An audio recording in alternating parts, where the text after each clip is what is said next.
করিমপুর গ্রামে ছোট একটি পরিবার বাস করত। করিম আর শান্তি। তাদের নিজের কোনো সন্তান ছিল না, কিন্তু একটি পালিত মেল ছিল যাকে তারা খুব ভালোবাসত। তারা ছিল খুবই দরিদ্র মানুষ। তার মধ্যে করিমের চোখে সমস্যা ছিল, সে ভালো করে দেখতে পারত না। আর শান্তি অন্যের বাড়িতে কাজ করে কোনো রকমে সংসার চালাত।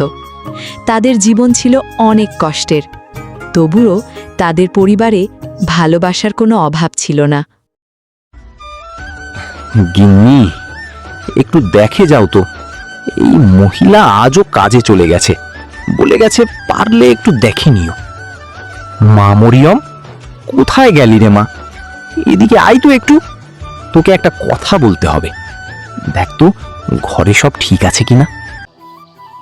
হ্যাঁ বাবা, আসতেছি। সবকিছু ঠিক আছে। তোমার কিছু লাগবে?